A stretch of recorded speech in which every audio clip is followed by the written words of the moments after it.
This is a photo of a shipyard in China. It shows 9 warships, a missile defense system, an aircraft carrier, and a hovercraft, all being built simultaneously in Shanghai. And this is just one of several shipyards churning out warships. All these ships are part of China's new navy, which started off as a coastal defense force protecting its shores, and has rapidly become a massive group of integrated fleets, capable of reaching further and further out as China becomes a global military power. But China insists it's not interested in using all this power to dominate the region. According to a recent government report, the Navy is only there to defend itself and its interests, and will never try to seek hegemony, expansion, or spheres of influence. So what does China's rapid naval expansion mean for its neighbors?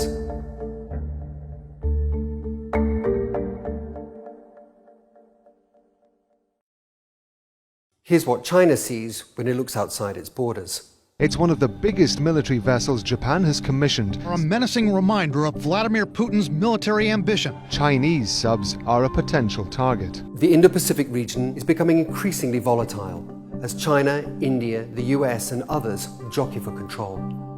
To stay on top, China has dredged islands in the South China Sea for new military bases, expanded its Marine Corps from 20,000 troops to 100,000, and introduced a whole host of new military technologies to its naval arsenal. As China's economy has grown, it has used its wealth to secure strategic locations for any future use by its navy.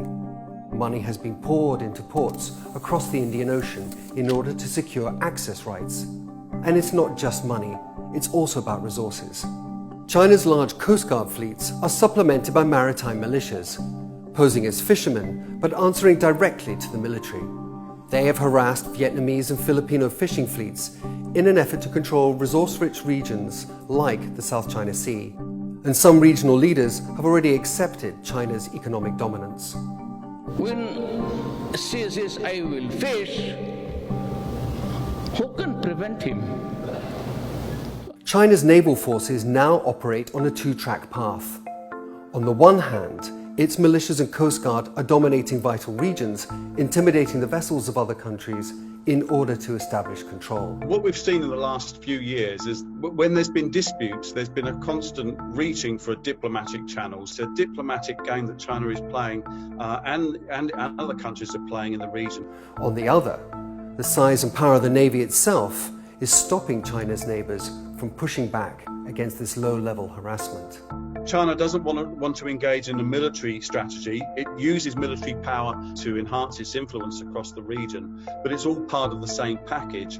Even though the seas surrounding China are increasingly under its control, its navy hasn't slowed down. Instead, it has extended its reach, with China's navy running joint exercises further afield with Pakistan, Iran, South Africa and Russia.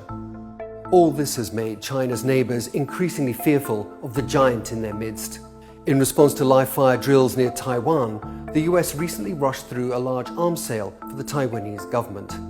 And after China showed off its anti-ship and hypersonic missiles, Japan started beefing up its own missile defenses and navy. As China's military expands its influence, the potential for conflict is growing. Its neighbors are unable at the moment to go up against this rapidly expanding regional power. They're concerned for the future, quietly arming and forging their own alliances in an effort to protect themselves against the rise of a regional superpower.